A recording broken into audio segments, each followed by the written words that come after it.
terima kasih banyak Bu Rina atas kesempatannya. Baik, saya akan coba share ya.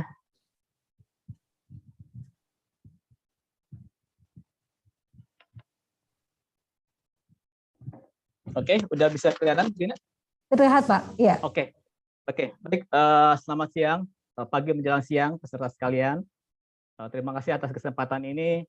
Dan saya menyimak juga tadi presentasi sebelumnya dari Pak Profesor Joko, menarik sekali. Juga saya mengucapkan salam ya sama Pak Eko Julianto, Ketua A3 Jawa Timur, Pak Aris Subekti, Koordinator Prodi TK3 KPNS, Pak Edi Prianto SKM dari Pelindo Pertikemas, dan Profesor Joko dari K3 UNM. Ini menarik sekali. Saya tadi menyimak juga Bu Rina ya, menarik apa disampaikan itu tadi. Jadi kalau yang pembicara 1-2 kan dari perguruan tinggi Pak ya, dari ini. Nah, sengaja saya diundang dari sisi praktisi lapangan. Jadi saya akan banyak cerita masalah-masalah K3 di lapangan. Dan nanti saya ada beberapa juga ada semacam kayak quiz pertanyaan. Mungkin nanti Bu Rina di open aja. Nanti silakan ada yang bisa jawab. Katanya kan ada hadiah quiz juga Bu ya. Nanti catat ya siapa yang bisa jawab itu pertanyaan-pertanyaan dari saya. Ya, baik Pak. Oke, baik kita mulai ya. Ini yang pertama, ini lihat gambarnya. Ini ya gambar semacam kayak industri lah ya.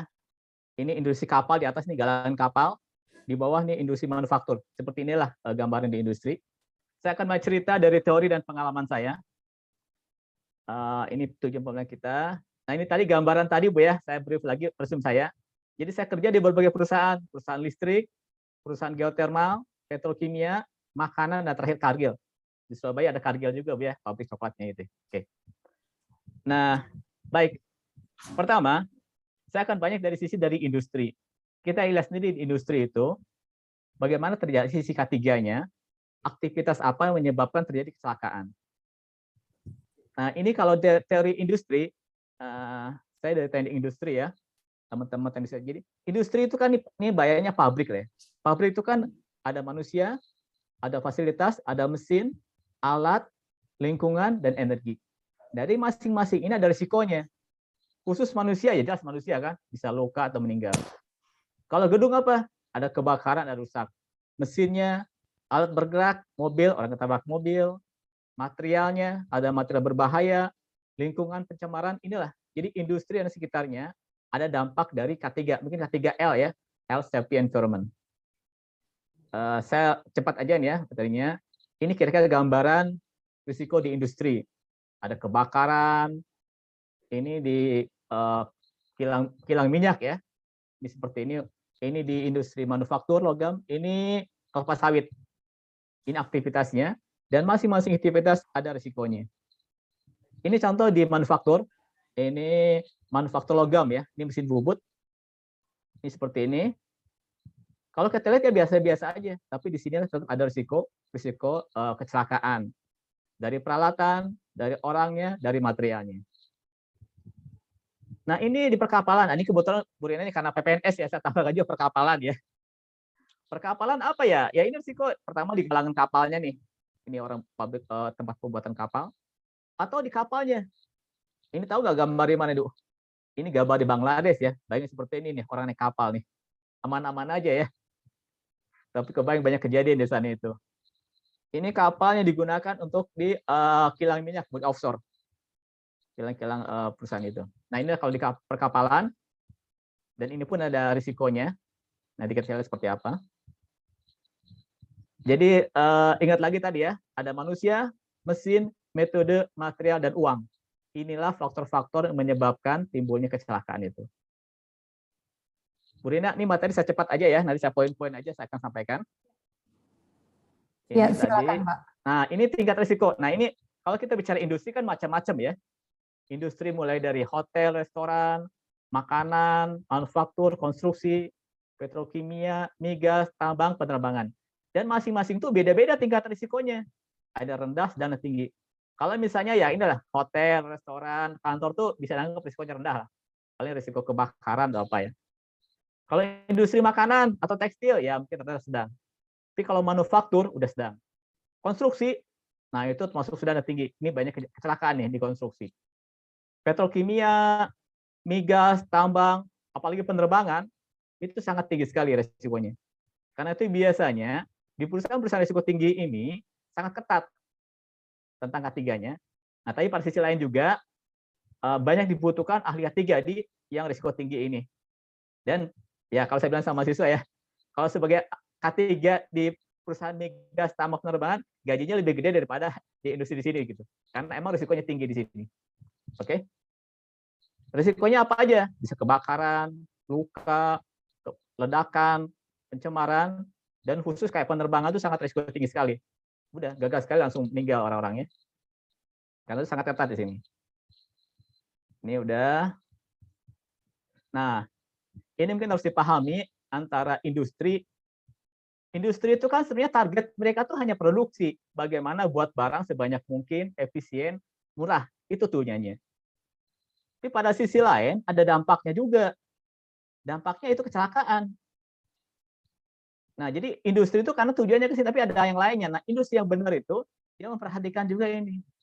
Tapi kalau industri yang tidak benar, dia hanya pikir bagaimana perusahaannya untung, dapat uang besar, karyawannya celaka, dia nggak pedulikan. Itu industri yang tidak baik ya. Tapi mudah-mudahan sekarang udah banyak berubah, orang mulai sadar, dia memperhatikan juga bahwa karyawannya itu harus selamat. Jangan sampai terjadi kecelakaan. Nah, ini sejarahnya seperti apa? Kalau kita ingat ya, ingat zaman dulu ya. Zaman dulu kalau kita mau bangun kita ada selamatan ya. Di Jawa tuh ya selamatan, tanam kepala kerbau atau apa. Ya inilah, kalau kita mau kerja supaya selamat ya berdoa gitu. Budaya kita dulu ya. Berdoa aja lah udah gimana. Ini orang buat gedung tinggi. Ini bukan Indonesia, ini di Amerika nih. Di Amerika tahun 32 juga orang buat gedung tinggi ya kayak gini. Nggak ada tali pengaman, nggak ada apa kayak gini. Jadi dulu tuh emang orang belum begitu peduli dengan keselamatan. Kalau mati ya udah mati, udah takdirnya. Nanti cari orang lain lagi gitu. Kalau kita apa ya udah berdoa dulu lah selamatan. Udah itu kalaupun terjadi ya udah itu takdirnya lah. Udah takdirnya kita cari orang lain. Itulah seperti dulu. Nah, sekarang udah mulai kesadaran keselamatan harus penting. Ini tadi latar belakangnya Undang-Undang 70 seperti dikatakan Pak Joko tadi ya, Profesor Joko.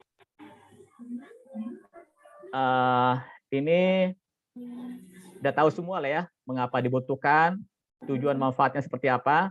Dan saya lihat sekarang orang udah mulai sadar untuk K3. Nah,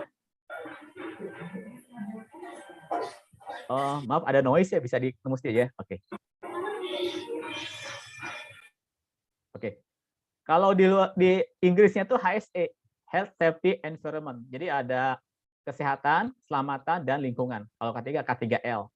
Tapi tetap orang lebih terkenal di safety-nya ini ya. Tapi umumnya HSE.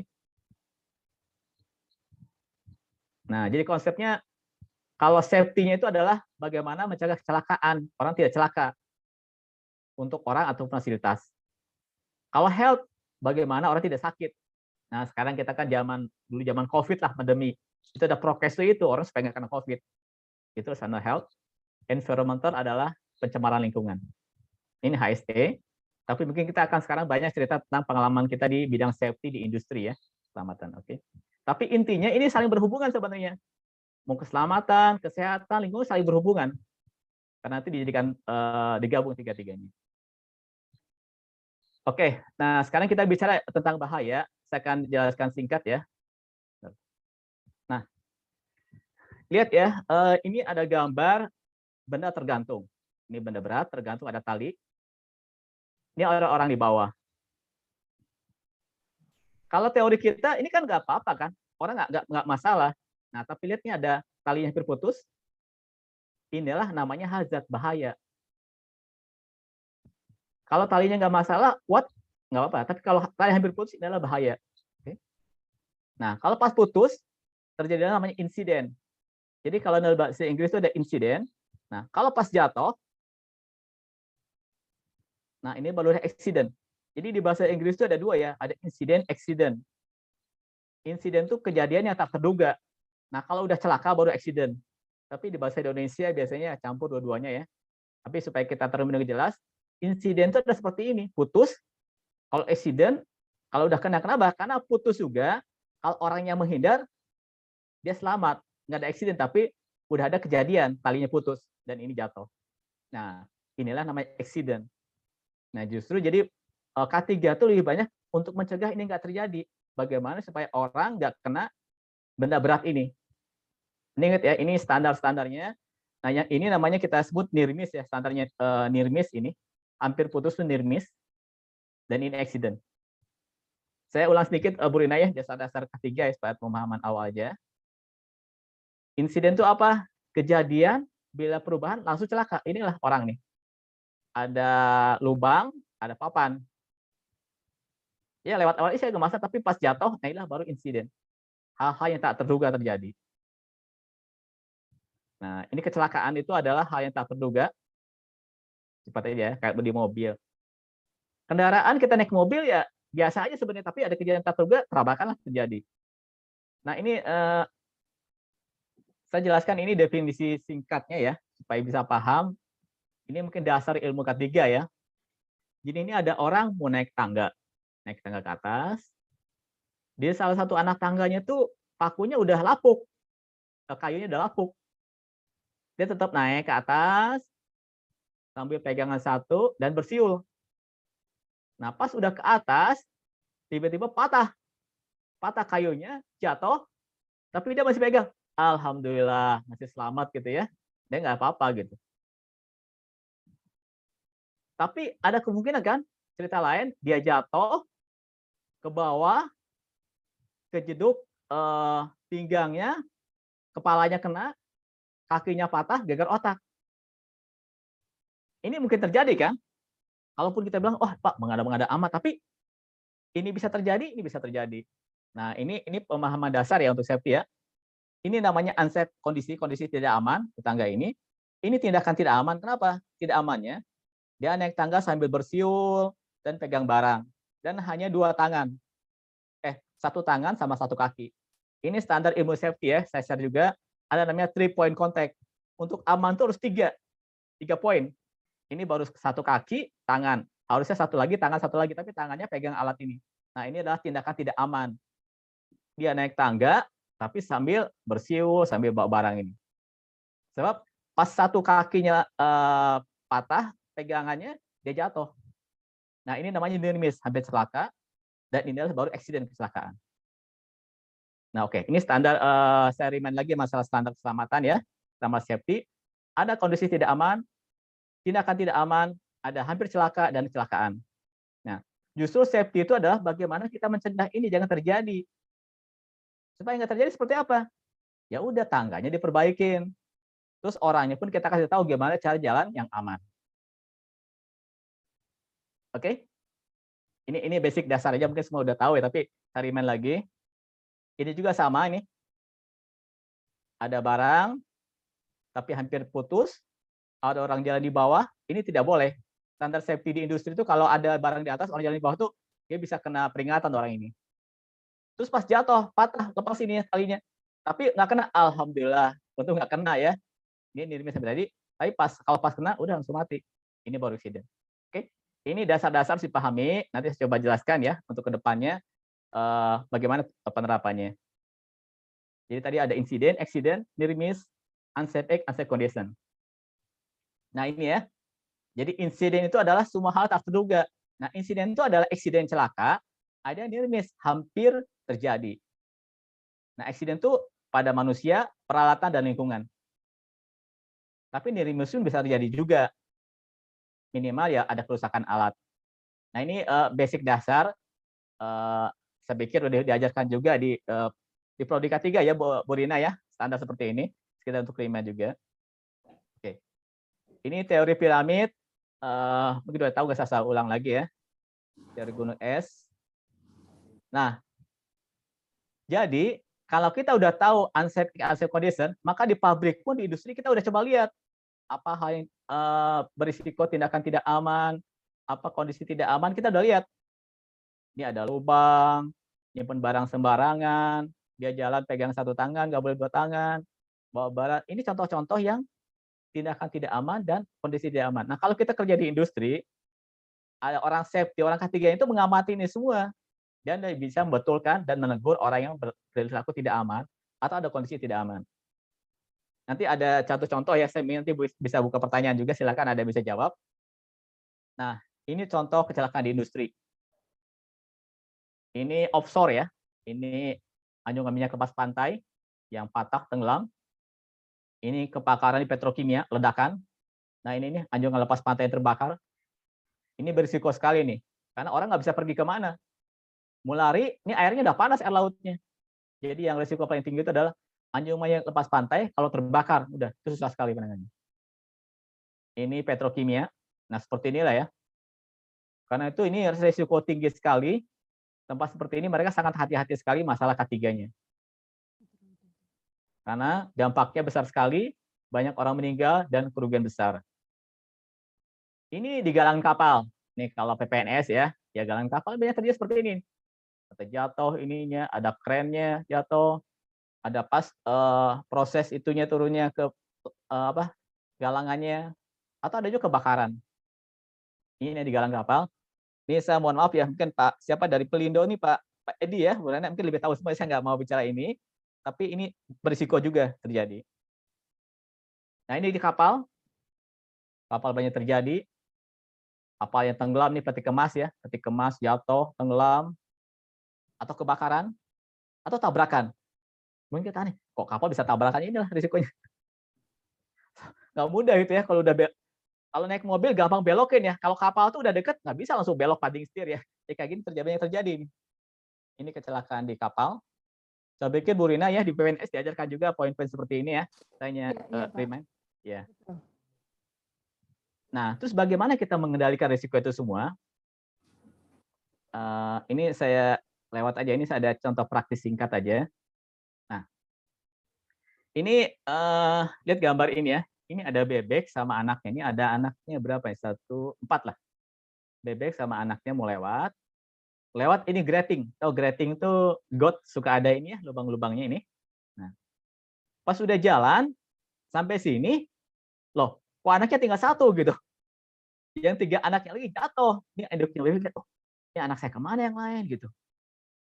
Jadi dari 4 yang menyeberang, hanya 1 yang selamat, 3 jatuh semua. Nah, jadi risiko itu adalah ini. Peluang dia jatuh. Emang nggak akan semuanya, nggak akan semua jatuh, tapi ada kemungkinan jatuh. Jadi ini 3/4 jatuh dari 1/4. Jadi kata tadi Pak Profesor Joko, ya orang bilang, oh untung saya selamat tuh apa gitu ya. Karena namanya kecelakaan tuh nggak full semuanya, hanya sebagian. Itulah namanya risiko. Risiko terjadi seperti anak bebek ini. Ini harus kita perhatikan, karena itu konsepnya orang safety K3, kita minimalkan risiko kemungkinan terjadi. Jadi kalau ini anak bebek supaya nggak lewat, supaya nggak jatuh, bisa tindakan. Nah ini sambil saya buka aja, Bu Rina ya silakan nih. Sambil diskusi sama peserta nih, saya mau nanya nih. Kalau lewat seperti ini, gimana caranya supaya anak bebek nggak jatuh dalam tralis? Silakan panitia dicatat ya, siapa yang bisa jawab benar tuh? Silakan. Mungkin ada yang resen, Bu Rina bisa jawab pesertanya? Ya. Ada yang tahu nggak gimana caranya supaya anak bebeknya selamat semua sampai sini? Silakan para peserta bisa merespon, bisa menjawab.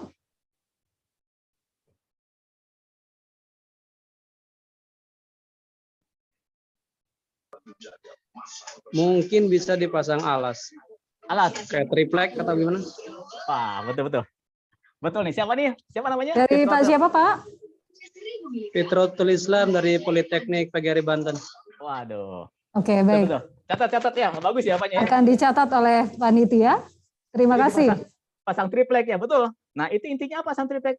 Kita mengurangi risiko terjatuh. Lubang-lubangnya nggak ada gitu. Oke. Itu mungkin bagus jawabannya ya. Tapi ini contoh sederhana aja, gambaran umum. Jadi sama di berbagai kegiatan lain pun kalau ada risiko-risiko seperti itu, kita lakukan seperti ini. Kita kan nggak bisa bilang, apa solusinya? Kita lakukan pendidikan pada anak bebek, gimana cara jalannya lewat, nggak bisa gitu. Ya udah ditutup aja gitu. Oke, terima kasih Pak Mas Fitrotul ya. Catat ya, kita jawabnya. Tapi ini gambaran umum bagaimana kita mengurangi risiko. Oke, selanjutnya. Jadi risiko itu kalau teorinya adalah ukuran kemungkinan terjadinya suatu kecelakaan. Nah, ini rumus K3 ya. Mungkin mahasiswa K3 pada belajar tahu ya. Risiko adalah bahaya kali potensi terjadi, probability. Risk, hazard kali probability. Kalau bahaya itu ya udah ada di mana-mana. Bagaimana kita mengurangi terjadi? Kayak tadi kan lubang, tadi udah ada lubang tralis kan? itu nggak mau bisa dihilangkan. Kita kurangi kemungkinan terjadi. Gimana caranya? Ya kita tutuplah, kasih triplek. Itu akan mengurangi risiko terjadinya bahaya. Kemungkinan, sehingga akhirnya risikonya turun. Oke, ini teori dasar risiko. Selanjutkan lagi. Nah, ini contoh lain ya. Nah, teorinya itu emang namanya ada hierarki ya, pengendalian hierarki risiko. Jadi kalau teori K3 itu kan ada eliminate, substitusi, modify, isolate aja. Ini contoh sederhana aja. Ini contohnya ada seorang maling. Ya maaf ya, saya bilang contoh maling ya. Maling mau masuk ke suatu tempat, ada anjing penjaga. Jadi ini maling, bahayanya digigit anjing. Ini risikonya gitu ya, risikonya digigit anjing. Nah, bagaimana caranya agar ia bisa masuk ke tempat itu, tapi nggak digigit anjing? Pertama, eliminate. Ya udah, tembak, dibunuh anjing itu. Beres. Perkara itu namanya eliminasi ya. Atau yang kedua, kita ganti. Wah, kita bilang aja jangan pakai anjing, pakai kucing aja. Ya, itu namanya substitusi. Atau kita modify. Jadi kita buat lubang sini, lubang ke bawah, terus saya masuk ke dalam, digali lubang. Ini pakai teknik. Atau kita isolasi. Ya dikurung aja anjingnya. Nah, ini kayak isolasi mandiri ya. COVID juga sama, dikurung virusnya gitu. Atau pakai administrasi, kita pakai peraturan anjing nggak boleh ke sana gitu ya. Atau pakai PPI, pakai APD. APD itu adalah alat pelindung diri supaya nggak gigit anjing. Ini adalah contoh-contoh bagaimana kita mengendalikan risiko, dan ini saya lihat kalau mahasiswa K3 diajarkan ya Bu Rina ya. Ada eliminasi, Ya. substitusi, modifikasi, isolasi, administrasi, dan PPI APD. Oke. Ini gambaran umum. Dari berbagai inilah di industri digunakan cara-cara bagaimana mencegah terjadi risiko. Nah, ini teori-teorinya seperti ini ya. Mungkin nggak akan saya jelaskan detail. Ini contoh buaya. Nah, ini. Satu lagi, kita harus mengakses menilai risiko. Ini sebuah pekerjaan digambarkan ya. Risiko itu kan ada risiko yang tinggi, ada yang rendah. Nah, ini adalah kerjaan dia adalah seorang pawang ngasih makan singa. Ini pekerjaan dia. Cara pertama adalah pawang masuk ke dalam kandang, ngasih makan singa. Ini berapa besar kemungkinan dia dimakan oleh singa? Besar ini. Risikonya pun tinggi, ya mati dimakan singa. Ini adalah risiko sangat tinggi. Dia ngasih makan ke dalam kandang singa. Oke? Nah, dia kurangi risikonya gimana? Oh, dia pakai alat pelindung lah. Pakai alat pelindung, pakai baju besi supaya nggak digigit oleh singa. Dia masuk ke dalam kandang singa. Tapi tetap ada risiko juga karena sama-sama dalam itu ya. Tetap ada risiko digigit oleh singa. Nah, cara lain adalah ya gini, dia ngasih makan dari luar, buat lubang, masukin ke dalam. Nah, ini risikonya akan rendah ya karena dia ada di luar dan ada tutupnya. Tapi tetap ada kemungkinan pas dia masukin tangan, tangkap oleh singanya. Nah, cara terakhir adalah dia buat ini tralis. Jadi ada tralis, ditutupkan, masukin makanannya, orangnya keluar lagi kunci, dan tralisnya dibuka. Nah, inilah dengan teknologi, bagaimana kemungkinannya kecil sekali ya digigit oleh singa, dan yang kedua, dampaknya pun kecil karena udah terpisah. Nah, ini adalah gambaran risiko di pekerjaan kita sehari-hari. Ini gambaran sederhana aja yang ngasih makan singa ya. Tapi dalam realita kita banyak risiko-risiko pekerjaan sangat berbahaya. Nah, caranya adalah dengan ini, teknologi dengan gimana kita menurunkan kemungkinan sama keparahan dari risiko itu. Oke ya, ini saya lihat gambaran sederhana aja, tapi dalam realitanya banyak. Kita banyak pekerjaan-pekerjaan berbahaya, dan di industri dibuat berbagai cara supaya dia lebih aman. Oke, nanti saya akan kasih contohnya. Ini paham ya peserta ya? Saya pikir gambar sederhana seperti ini.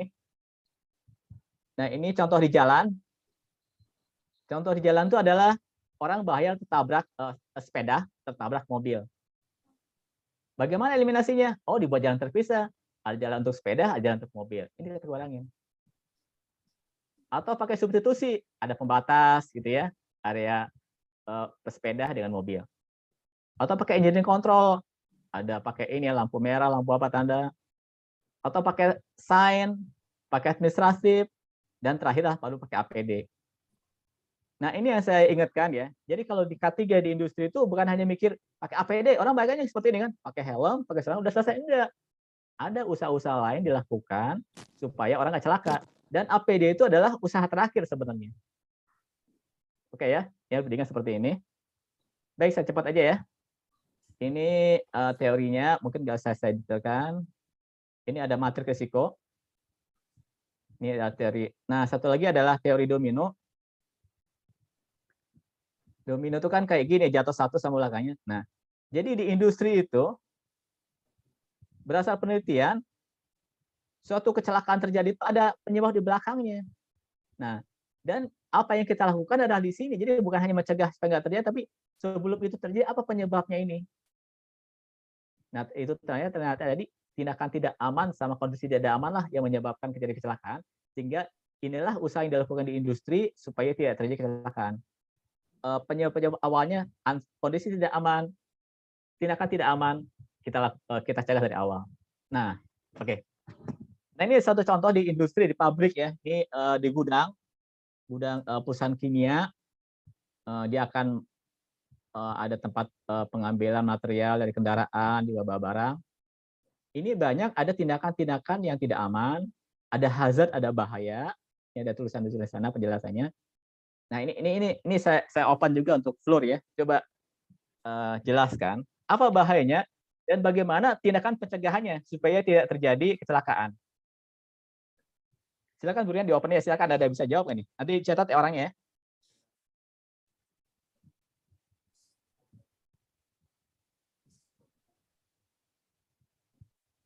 Halo? Halo, iya silakan Pak. Ya, Ya. Ya, silakan peserta, ada yang bisa jelasin nggak? Tapi ini bukan itu ya. Bagaimana pencegahan supaya apa bahaya di sini, kecelakaan terjadi, dan bagaimana mencegahnya. Silakan. Nah, dicatat lagi ya. Silakan, ada yang bisa merespon?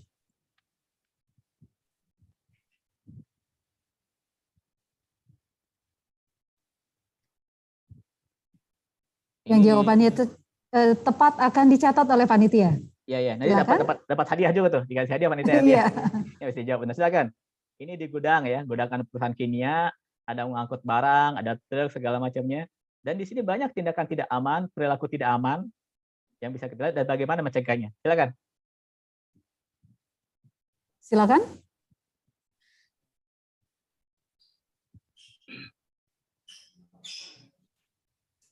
Silakan mencoba. Apakah suara saya sudah masuk? Iya, silakan. Sudah menjawab.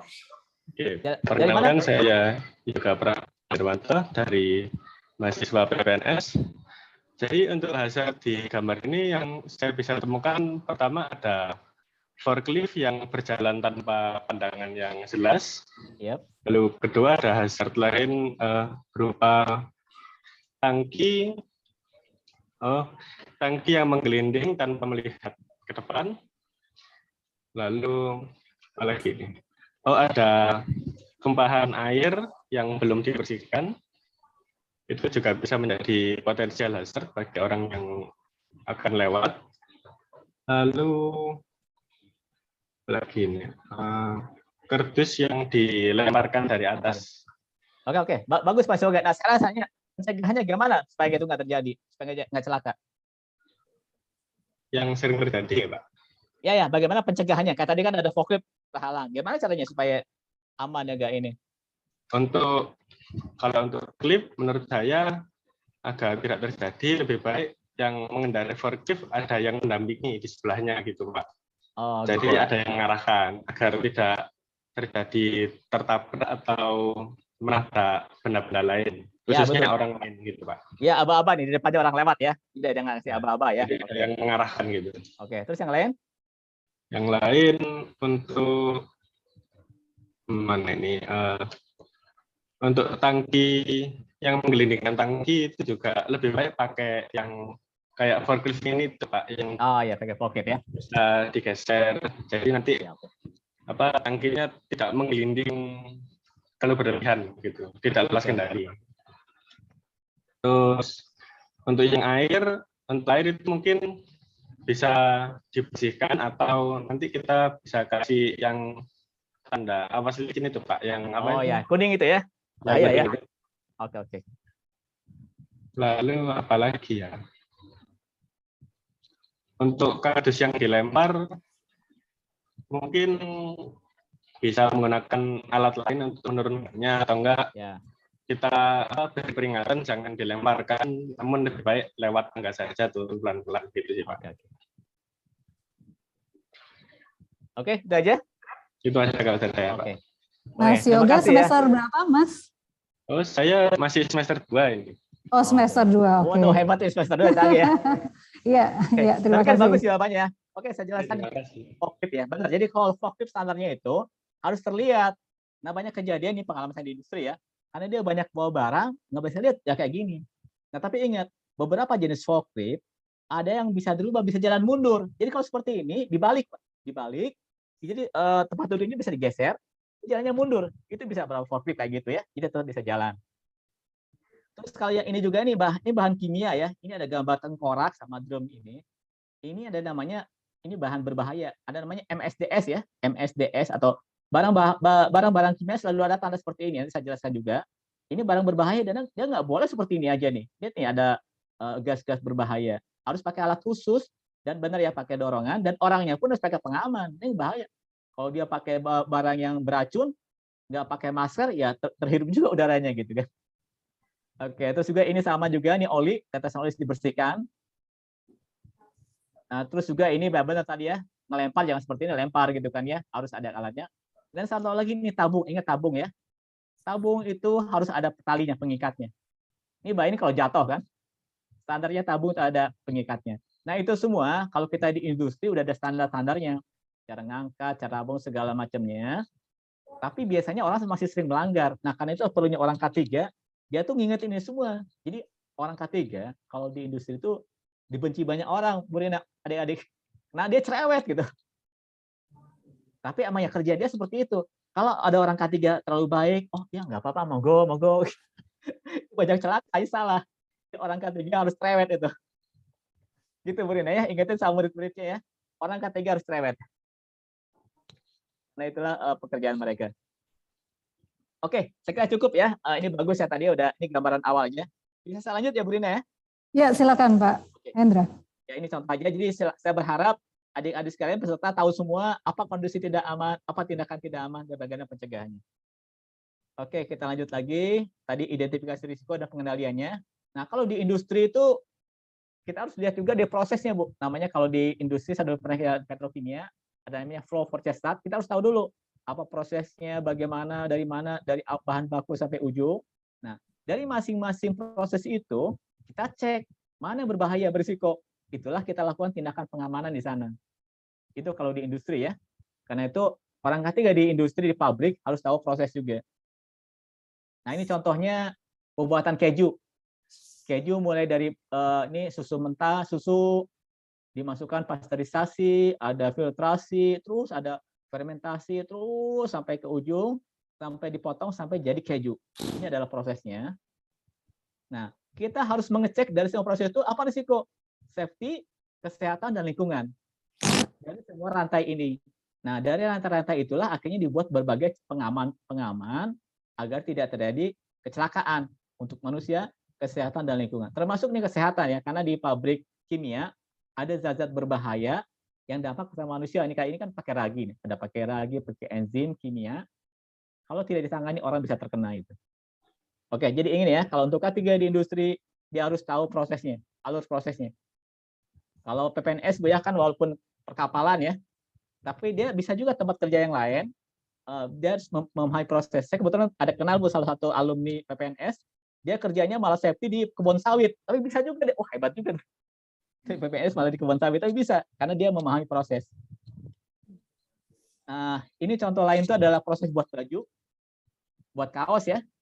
Ada buat pola, dipotong polanya, dipotong, dipasangkan ke kainnya, dijahit, dicek, disetrika, dan jadi. Ini buat kaos. Nah, dari sini kita lihat apa prosesnya, apa risikonya, dan bagaimana dampaknya.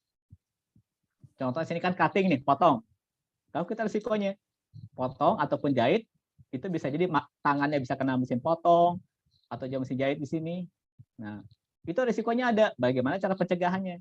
Berarti harus ada pengaman, atau orang yang jahit atau yang motong, orang udah ahli, bukan orang sembarangan. Termasuk juga setrika nih. setrika kan ada potensi juga kan, tangannya kena mesin panas segala macam. Kita bagaimana pencegahannya? Ini contoh sederhana yang harus dipahami. Apalagi pabrik yang sangat complicated, sangat panjang, harus dipahami prosesnya. Dari sana kita tahu bagaimana pencegahannya. Oke, ini gambar singkat. Nanti saya contoh yang lain juga. Terus juga aktivitas pekerjaan. Di industri itu kan ada risiko tinggi, menengah, sama ringan. Ini yang tinggi itu contohnya inilah kendaraan ya, kerja di ketinggian, pakai forklift, kerja listrik, energi isolasi, atau ini di gudang ya, pakai barang-barang bulk material. Rail car ini ya ini kayak lori lah ya, kalau di pabrik-pabrik tebu itu. Penggalian, hot work itu maksudnya kerja panas ngelas, kerja dengan bahan kimia, dan pengangkatan. Ini adalah kerja-kerja berisiko di industri, dan untuk kerja seperti ini, mereka harus ada namanya JSA, saya jelaskan ya, ada asesmen risiko. Nah inilah JSA. Jadi dari setiap pekerjaan dibuat risikonya dibuat namanya JSA, Job Safety Asset Analysis. Nanti dilampirkan untuk work permit. Work permit-nya izin kerja nanti dimintakan persetujuan dari supervisor. Kalau udah setuju, nanti dimonitor baru boleh kerja. Bu Rina, saya lihat di PPNS diajarkan ya tentang JSA work permit untuk mahasiswa. Iya, iya, ada di kurikulum, Pak. Oke. Jadi udah tahu semua lah ya. Ini standar-standarnya. Tapi minimal kita tahu lah bagaimana untuk buat JSA dari risiko-risiko di pelaksanaan kita sehari-hari. Nah ini JSA itu apa aja? Uraian pekerjaan, identifikasi bahaya, tingkatan risiko, dan bagaimana pengamanannya. Ini contohnya JSA yang agak complicated ya. Ini pabrik kayu, apa urutan pekerjaannya, apa bahayanya, akibatnya, bagaimana pengamanannya, dan bagaimana rekomendasinya. Ini nggak saya jelaskan detail, tapi seperti inilah di industri ya, kita lakukan proses, kita buatkan. Satu lagi lah, ini work permit. Jadi ini seperti inilah izin kerja. Jadi izin kerja diajukan oleh yang mau kerja, nanti dicek sama orang K3-nya, perlu alat apa aja pelindungnya, yang ngerjain apa segala macam, terus sampai selesai, dan nanti dikasih ini, work permit nih, seperti ini. Ditempelkan di tempat dia kerja, ada formnya, ada juga tempel seperti ini. Nanti kalau adik-adik kerja pasti seperti ini ngalamin juga ya. Itu standar work permit di berbagai industri. Nah, sekarang ini contoh lagi lah, spekir bagus juga ya. Ini contoh sederhana, orang buat, ini di bengkel, buat pagar besi. Nah, coba nih, ini pertanyaan kuis selanjutnya lagi ya, pagar besi. Coba buat apa saja urusan kerjanya, apa bahayanya, dan bagaimana pengendaliannya. Ini simple aja ya, silakan peserta coba berpikir, kalau orang buat pagar besi, apa aja urusan kerjanya, apa bahayanya, dampaknya, dan bagaimana mengendalikannya. Saya kira ini saya jadi kuis juga, Bu Rina, silakan di-open lagi, mungkin ada yang bisa jawab.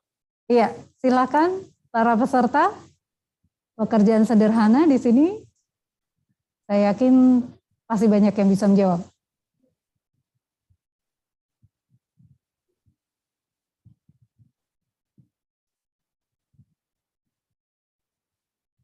Silakan. Kalau tadi diawali semester 2, semester yang lain silakan.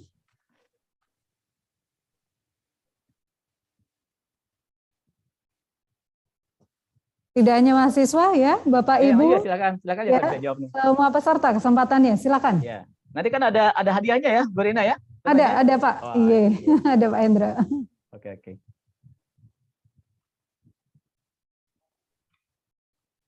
Gimana? Nggak ada yang bisa jawab? Ini sepertinya malu-malu nih peserta. Oke. Jangan khawatir salah ya. Silakan dicoba. Mohon menjawab. Ya, silakan. Sebutkan nama dan dari mana? Nama saya Ahmad Ali Irfan dari Univ Negeri Malang. Ya, silakan. Mungkin yang saya tahu ya urutannya, ketika dia memasang, itu kan pakai satu-satunya itu menggunakan las. Terus bahaya bisa kena cipratan lasnya tuh apa api-apinya. Oke. Terus dampaknya terkena kulit bisa melepuh lah. Oke. Itu kan Pak Ahmad itu kan pas buatnya. Ini pas buat dari awal pagar ya, dari besinya sampai jadi juga. Gimana tuh? Jadinya maksudnya, Pak? Ya tadi kan kalau pasang ngelas itu kan pas masangnya, ini dari awal nih mau buat pagar las dari bahan baku besi, apa aja prosesnya? Ya saya ngasih clue lah, dia kan beli besi, dipotong besinya, diapain kayak gitu kan, itu tahap urutan kerjanya.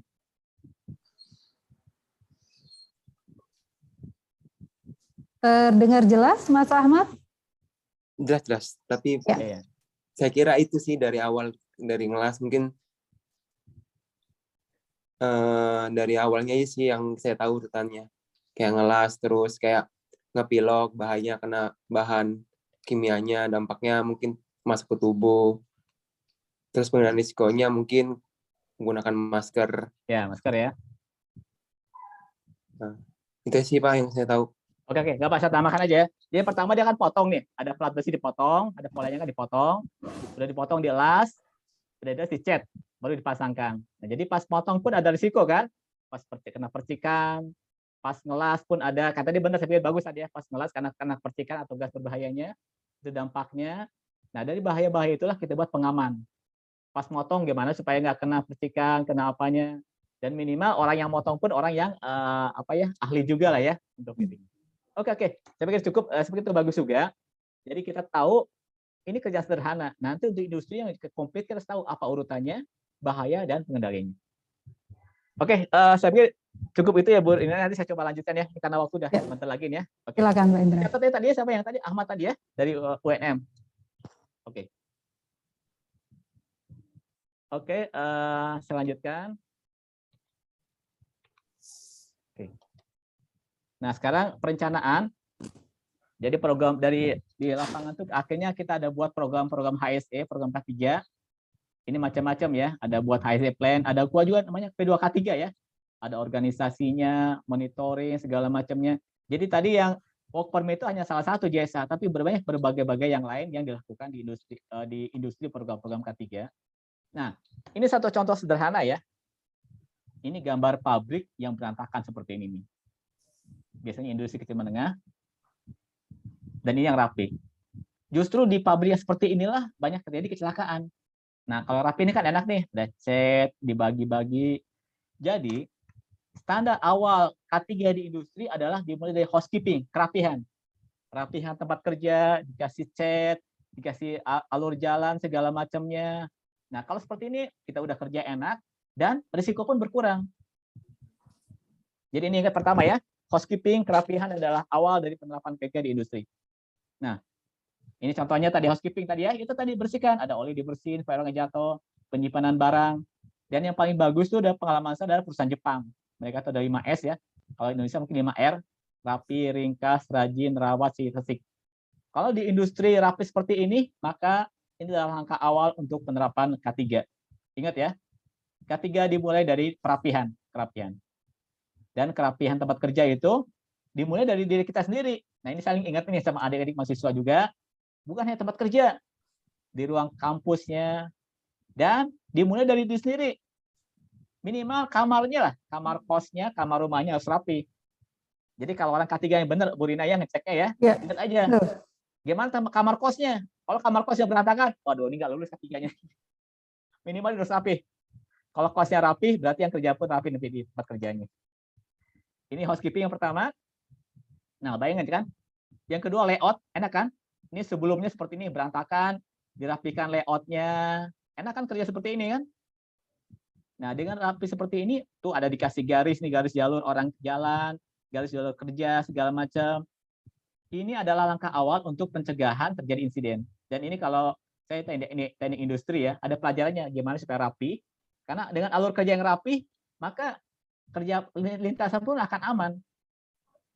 Kita terhindar dari berbagai. Tapi kalau berantakan, udah pikiran mumet segala macam kata Pak Joko tadi ya, udah stres pikirannya, udah kerja nggak benar, di sanalah sempat terjadi kecelakaan, ada trauma. Oke. Jadi housekeeping ingat ya. Nah inilah bayangin coba. Enak kan kerja seperti ini nih, rapi tempatnya, jernih, lampu pun terang, enak perasaan gitu. Ini akan mengurangi risiko dari kecelakaan. Yang lain ada tadi pendekatan behavior, kata Pak Profesor tadi ya, trauma kita hindari. Itu ada juga monitor perilaku. Yang lain adalah kebakaran. Nah ini harus dipahami juga untuk di industri. minimal kita ada alat pengaman kebakaran, ada hidran segala macamnya ini ya.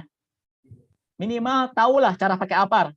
Dan ini saya minta namanya kalau mahasiswa K3 Bu Rina ya, harus tahu cara pakai APAR. Kalau sampai ada yang nggak tahu cara pakai APAR, wah nggak lulus tuh. Ya, Ini betul. harus tahu ya caranya, cari pinnya segala. So, ada kejadian, ada kebakaran, APAR-nya dilemparin ke api. Aduh gimana ini? Itu ingat ya, ini harus dipelajari, pahami kebakaran. Nah ini satu hal yang penting juga adalah label material berbahaya atau namanya MSDS atau SDS ya. Dan ini lambangnya sama seluruh dunia, standar dunia nih. Ada lambang-lambang bahaya segala macam. Di tiap bahan kimia selalu ada seperti ini. Tapi kejelekan kita, maaf ya, orang Indonesia tuh suka nggak dibaca itu. Masuk-masukin aja. Nah, kayak tadi cerita tadi ya. Kalau ada bahan kimia ini jelas nih, flammable. Oh, mudah terbakar nih. Gimana penanganannya? Nah, ini orang bukan hanya K3 ya, orang industri harus tahu semua nih lambang-lambang seperti ini, karena penanganannya pun berbeda. Kita ingat ya, MSDS atau SDS harus dihafalkan. Walaupun kimia, tapi semua orang harus tahu. Nah, ini contoh lain adalah pipa, namanya color coding. Kalau kita masuk ke industri, terutama mungkin industri petrokimia atau migas, adik-adik kan nanti akan ngeliat kan, ini kok pipa warna-warni, apa warna-warni gitu ya. Itu ada tujuannya, nggak sembarangan aja di situ warna-warni itu. Minimal kalau merah, tahu kan merah ya, merah ini untuk hidran, untuk fire. Coding ini ada apa? Ada kode ini, flammable, ada combustible, ada untuk bahan kimia, bahan apa ada. Jadi ini semua ada standarnya. Dan saya minta coba belajar sendiri lah, di Google juga banyak. Ini diajarin Bu Rina di kampusnya untuk color coding.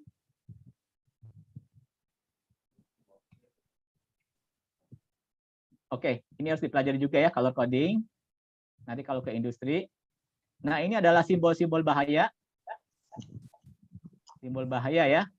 Ini kalau tengkorak ini toksik, bahaya, ada mudah terbakar. Ini berbahaya terhadap pernapasan, karsiogenik. Minimal kita sendiri tahu Pak ya. Kalau kita ada pegang bahan kimia, kita harus paham ini semua. Karena APD-nya pun beda, cara penanganannya beda. Bu Rina, halo Bu Rina. Ya. Kalau di kampusnya diajarin Bu Rina ya, masalah color coding, ada semua ya? Ada. Ya oke. Ini harus dipahami semua, karena di industri dianggap orang udah tahu nih semua, karena beda penanganannya. Oke, selanjutkan lagi, tadi udah ya. Nah ini sistem. Satu lagi ini pendekatan sistem ya, ini aja tadi ada OSAS ya. Di industri kita pakai 14.000, sekarang udah OSAS 45.000 ya. 45.000, ada SMK 3, PSM, KSLS, ini adalah standar-standar bagaimana juga penerapan TK3 di industri pakai sistem. Ini yang pakai itu namanya tadi. Dan ini jadi acuan penerapan K3. Nah, ini yang umum seperti ini ya, 9.000 quality, 14.000 lingkungan, 45.000 masalah keselamatan kerja. Silakan dipelajari adik-adik, saya pikir bagus lah nanti kalau udah selesai juga mempelajari ikut kursus untuk ISO ini, karena rata-rata perusahaan udah pakai standar ini. Ini tadi ISO, saya lewat aja ya. Ini OSAS dulu, sekarang jadi ISO. Prinsipnya PDCA, saya lewat aja ya.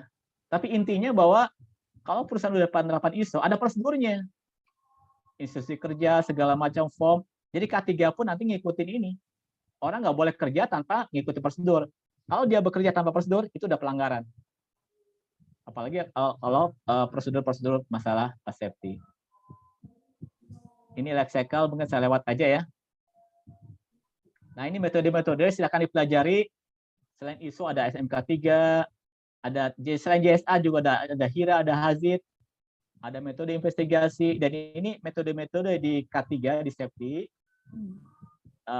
Nanti mungkin pas kita di lapangan harus pelajari, termasuk standar juga.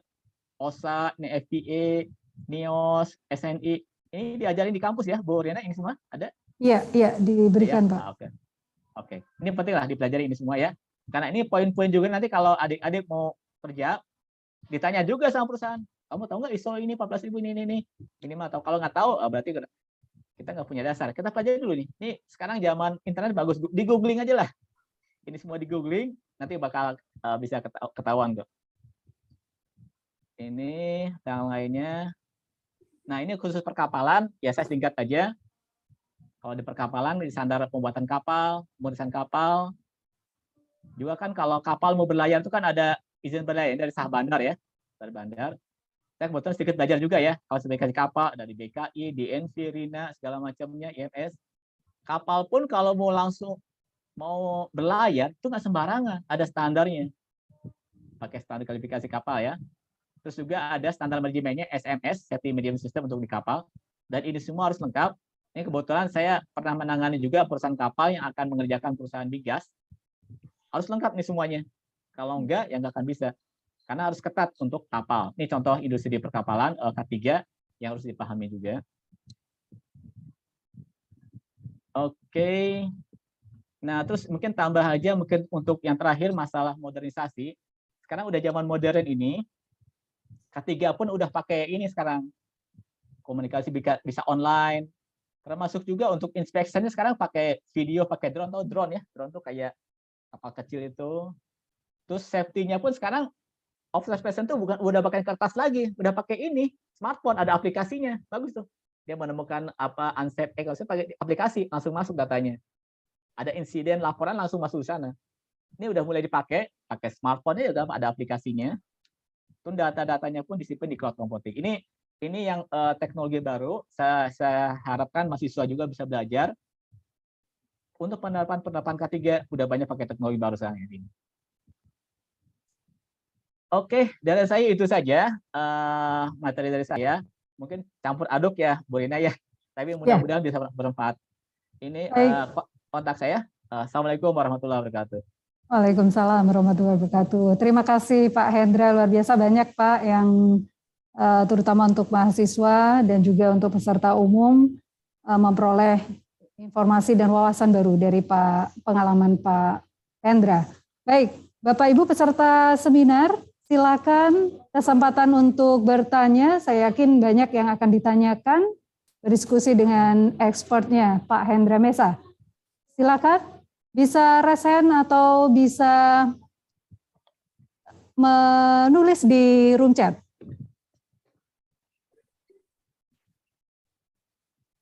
Izin bertanya boleh? Ya, silakan. Saya lagi nih Pak Sugeng lagi nih. Bu. Silakan Pak Sugeng. Oh monggo, iya, Pak. monggo Pak Sugeng. Ya, selamat siang, Insinyur Hendra. Selamat siang. Oh, selamat siang Pak Sugeng.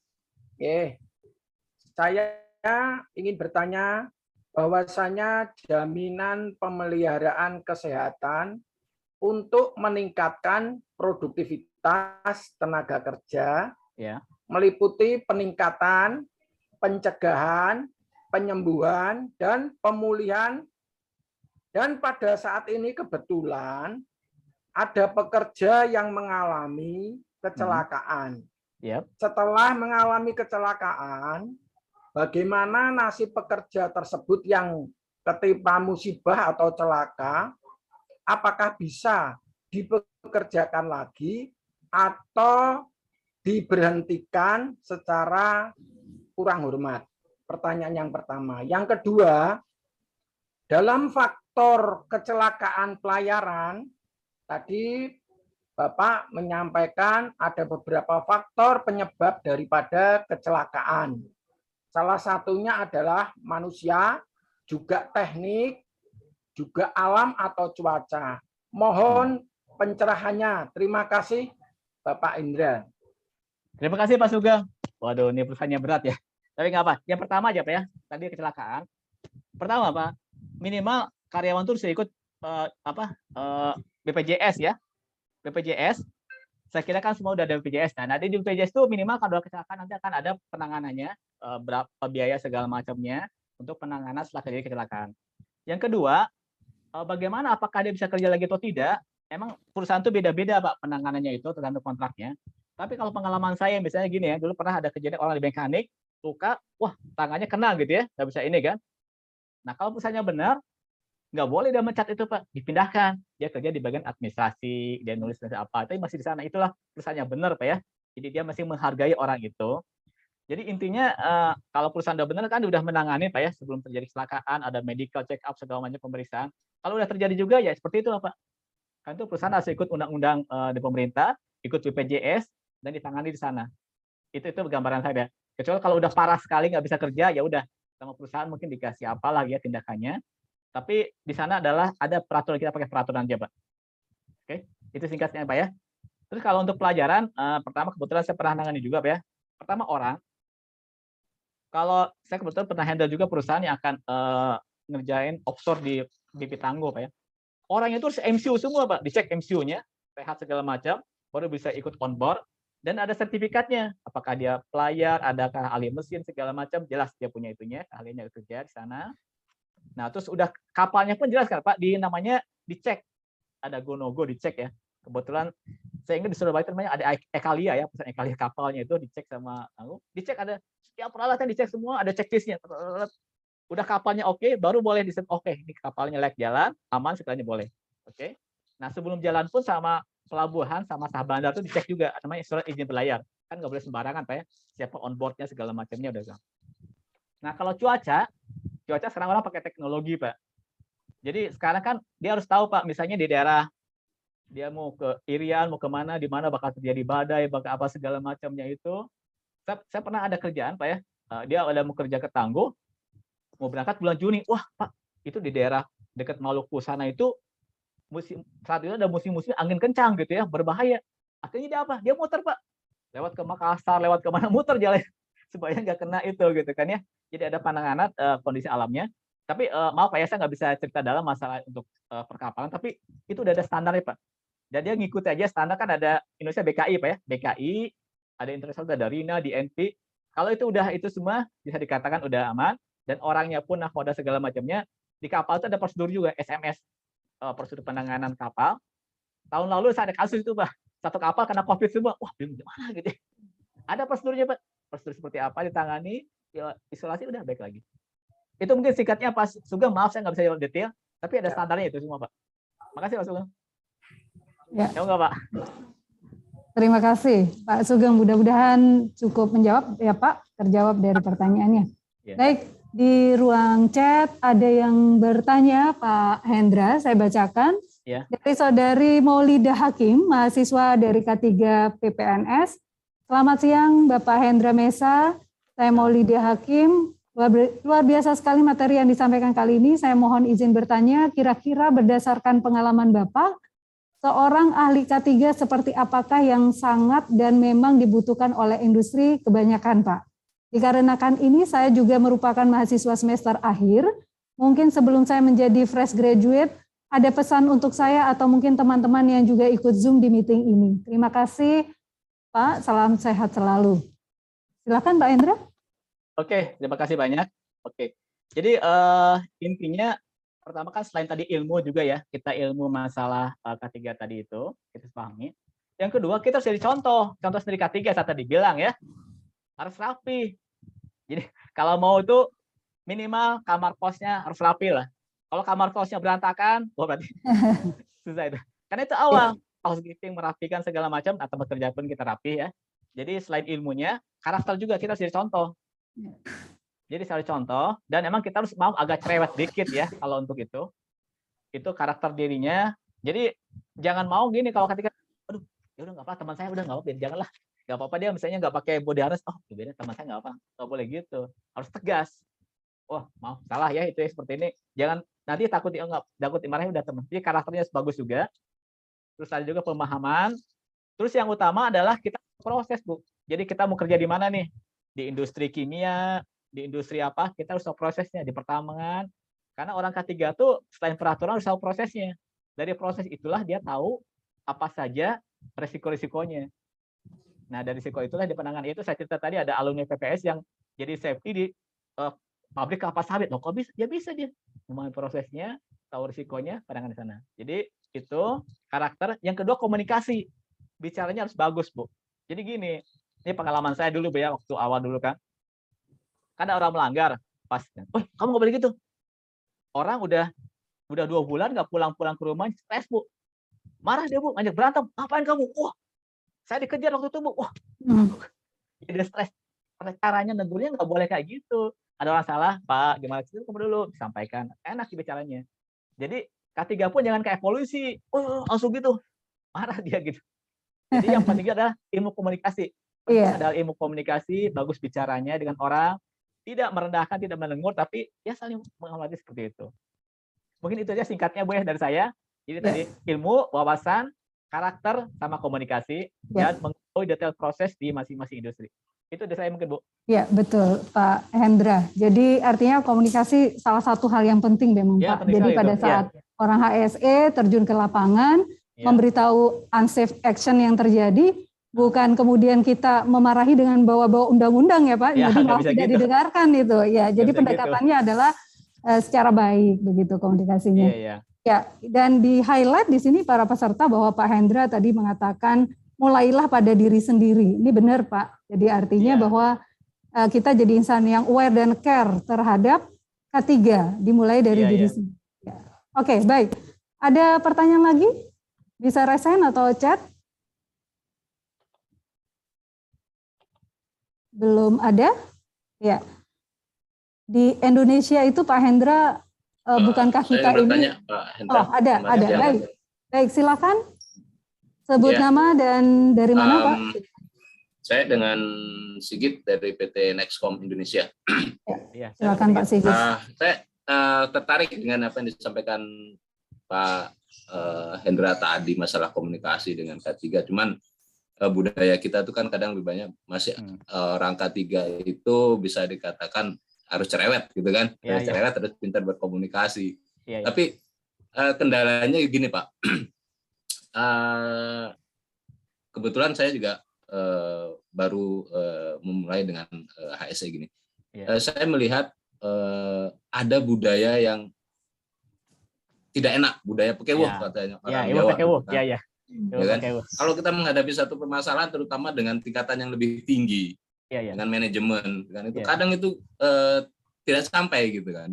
Tidak sampai. Kita mau menyampaikan seperti apa? Contoh nih, mohon maaf ini saya katakan saat RI1 mengunjungi MRT, gitu kan, itu hanya menggunakan helm, tidak menggunakan suatu safety. Nah itu harusnya kan kalau misalnya orang HSE cerewet pasti disampaikan, gitu kan. Nah, tapi kondisi kayak gini kan kadang tidak jalan gitu loh. Iya betul Pak. Gitu lah. Nah ini sebenarnya apakah memang seperti itu, gitu kan? Atau memang cerewetnya orang, komunikasinya orang HSE itu seperti apa gitu loh Pak? Kira-kira yang supaya bisa menyampaikan bahwa mereka tidak dipersalahkan, ada aturan yang harus di ini. Kan nggak mungkin kita ngomong sama pejabat itu, Pak, undang-undangnya begini, aturan begini kan repot di sana nanti gitu. Betul. Itu aja Pak. Terima kasih. Oke, terima kasih Pak Sigit. Ya ini realita ya Pak ya, realita untuk ini. Jadi intinya selain komunikasi, saya sampaikan, penting juga namanya politik. Politik itu maksudnya kita pendekatannya. Jadi kalau atasan salah, misalnya profesor ya, kita bawaan, kan bisa langsung kan. Kita harus ngobrol juga sama atasannya, sama direktur, sama siapa. Jadi ada beberapa ya, kita harus punya pendekatan juga, karena kita nggak bisa langsung. Tadi Bapak cerita tadi kan, ada pejabat itu kan nggak bisa ngomong, oh pejabat, dia kan tersinggung juga kan. Jadi di sana ada politik, kita pendekatan juga Pak, nggak bisa langsung, mungkin sama sekretarisnya, sama siapa, pendekatan ini nih disampaikan, nah baru penyampaian. Jadi ada juga bahasanya Pak, bahasa itunya. Jadi kalau sama-sama selevel atau itu bisa tanggung jawab langsung ya, tapi kalau enggak, ya kita harus ada itu juga pendekatan Pak, pendekatan. Kecuali kalau udah darurat ya, orang udah hampir celaka, kita harus tindakan. Tapi kalau kayak tadi pelanggaran, ya kita harus pendekatan juga, jangan sampai dia tersinggung atau apa, kita dekatan sama atasannya. Jadi itu dan itu ya pendekatannya agak khusus Pak ya. Jadi kita harus kenal juga dengan lingkungannya. Saya cerita dikit Pak ya. Dulu kan saya pernah kerja di Abu Dhabi itu, saya sebagai safety. Itu satu perusahaan tuh orang berbagai bangsa, ada orang Arab, orang India, orang Filipina, orang Afrika, orang Eropa, macam-macam. Ada orang Eropa yang tinggi besar, orang Afrika yang merah, gede kayak gitu, hitam kan ya. Saya safety-nya orang Indonesia. Apa sih orang Indonesia gitu? Nah pas awal-awal dulu saya pikir kita masih gaya Indonesia, nggak kenal. Kita harus pede aja langsung. Walaupun badan saya kecil ya, itu ada orang Afrika dia besar, kita pede aja langsung. Tapi pegang atasannya. Jadi pas ngelawan, wah dia itu tahu sama atasan saya gitu ya. Nggak berani juga dia gitu ternyata. Jadi ada politik juga Pak, selain komunikasi, harus ada politik pendekatan bagaimana kita bisa terima, dan caranya pun baik, jangan sampai merendahkan dia, jangan sampai buat dia tersinggung, tapi ada pendekatan langsung dengan temannya atau dengan atasannya. Kira-kira seperti itu jawabannya, kira-kira singkatnya Pak Sigit ya. Itu realitas sih Pak, emang seperti itu. Terima kasih. Iya. Artinya memang memberikan persuasif yang baik ya Pak Hendra ya. Tadi benar memang tidak. Ini artinya kalau kita lihat di beberapa perusahaan itu misalnya ingat keluarga di rumah begitu. Iya gitu, Kemudian ya. Keluarga ya, apa? Utamakan selamat, nasi Padang masih enak kan begitu ya Pak. Iya, iya. Jadi hal-hal yang ringan yang bisa mereka tangkap, karena memang pekerja di industri itu bukan saja dari top manajemen, tapi yang di bottom up, bottom artinya bisa menerima pesan K3 itu, meskipun memang sebagai orang K3 harus tetap tegas begitu. Iya, tegas. Ya. Jadi emang seperti itu, kecuali kalau udah darurat ya, kalau orang oh ya, Mas jangan lu langsung tarik. Kalau udah emergency, orang safety cepat tindakannya, seperti benar polisi atau tentara gitu ya. Karena nggak bisa, oh masih dulu ya udah jatuh duluan gitu kan. Iya. Jadi kita harus lihat kondisi juga. Oke, baik. Ada lagi Bapak Ibu para peserta?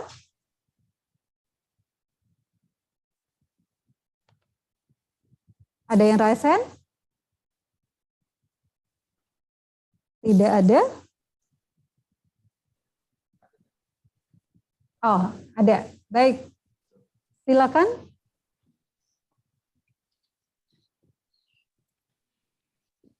Baik. Assalamualaikum Bu Rona, selamat siang. Ya, silakan Pak, saya Rina, silakan. Ya, Bu, perkenalkan saya Dika, alumni K3 PPNS 2013 ya. Salam hormat buat dosen-dosen PPNS semuanya. Oh iya, saya masih ingat betul. Masih ingat Bu ya.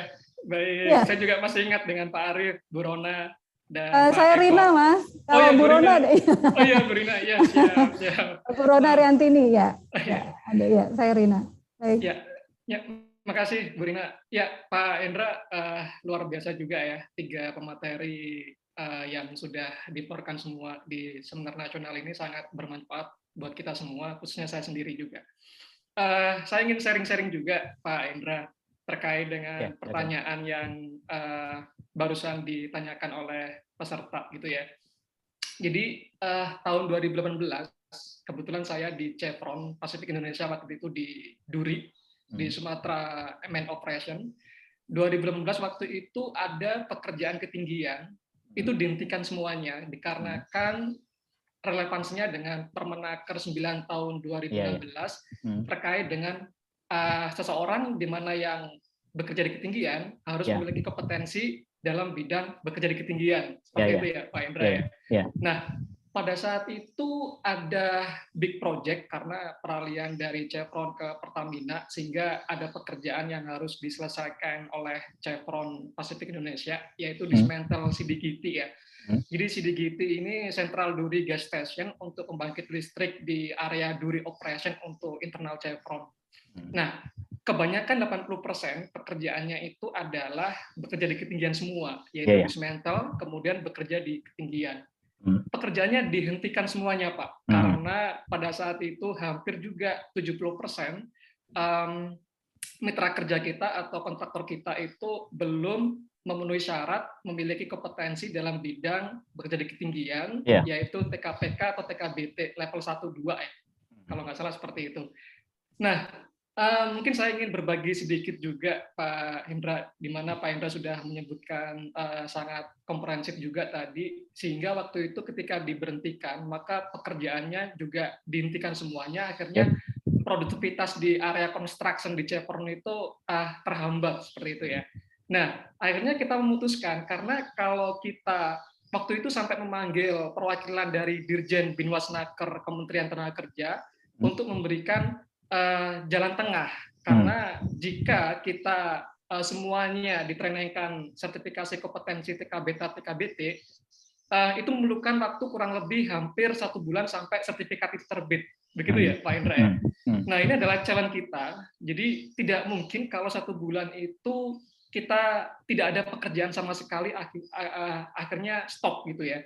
Makanya kita mengambil jalan tengah, yaitu artinya ketika kita belum comply terhadap regulasi pemerintah, tapi ada jalan tengahnya, yaitu kita mungkin bisa mengundang atau duduk bersama dengan subject matter expert perwakilan dari pemerintah gitu ya, untuk memberikan rekomendasi safeguard tambahan seperti itu. Jadi bagaimana kita pekerjaan masih tetap berjalan, kemudian dengan mitigasi safeguard yang sesuai dengan kesepakatan antara Kementerian Tenaga Kerja dengan Chevron pada saat itu, ditambah lagi dengan seiring berjalannya waktu kita akan komplit terkait dengan sertifikasi bekerja di ketinggian tersebut, Pak Hendra. Seperti itu. Itu saja, Pak Hendra. Makasih, Pak Hendra. Makasih, Bu Rina. Ya, makasih Mas Mahardika Wahyu. Ya. Tapi kan ini bagus sekali ya sharing dari Pak Mahardika ini. Tapi kan bagus juga Bu Rina di atas mana ya. Jadi emang gini, untuk satu kondisi tertentu emang suka ada pertandingan antara peraturan sama kenyataan ya. Jadi orang peraturan itu benar Pak. Tapi begini, kalau ternyata terjadi kecelakaan dan dia melanggar peraturan, itu asuransi akan bayarin segala macam, BPJS enggak, karena dia nggak melanggar peraturan ya.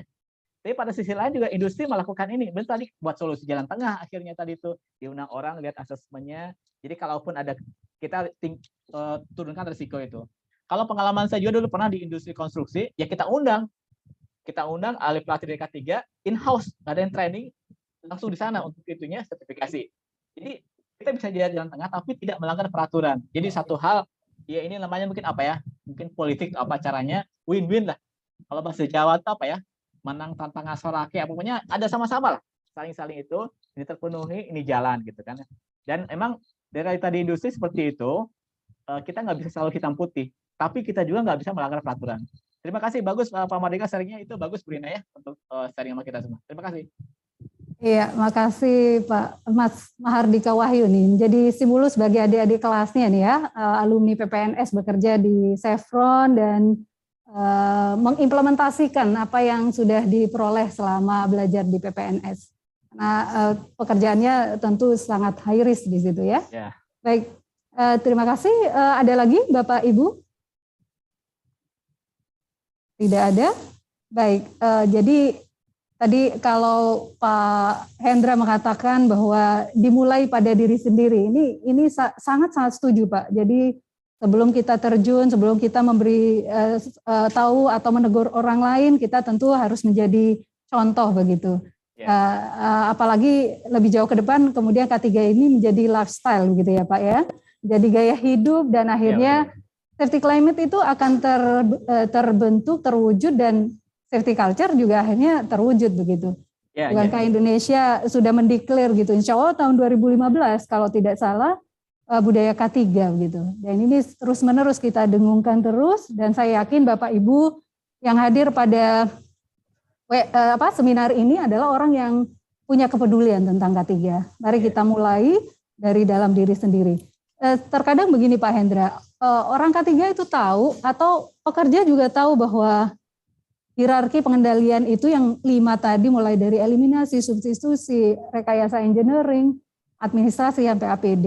Pada saat di tempat kerja menggunakan APD sudah merasa bahwa itu sudah tidak beresiko, padahal kalau dari hierarki itu adalah tingkatan yang terakhir. Kalau sampai ada APD berarti resiko masih ada gitu. Nah, itu yang mungkin harus terus disosialisasikan pada pekerja-pekerja di mana kita berada begitu. Baik, supaya zero accident terjadi di perusahaan dan zero loss juga terjadi begitu. Jadi tambahkan ya. Jadi budaya itu emang bukan hanya di tempat kerja, mulai dari rumah kita di perjalanan terus itu. Saya mau sharing dulu, saya pernah di tempat perusahaan saya di Kerawang, pendekatannya ya kayak gitu, pakai pendekatan sosial juga. Malah dulu kita ada ini Bu, saya melakukan lomba buat lagu safety, buat lagu tentang safety gitu ya. Artinya mereka dengan lagu itu kan ingat, oh iya benar. Jadi di tempat kerja, di perjalanan, di rumah harus benar-benar ngikutin juga. Dan itu emang awal dari sini, contoh saya sendiri aja Bu ya. Saya suka komplain sama istri saya, kalau ada satu rumah ini, ini masa orang K3 kayak gitu ya.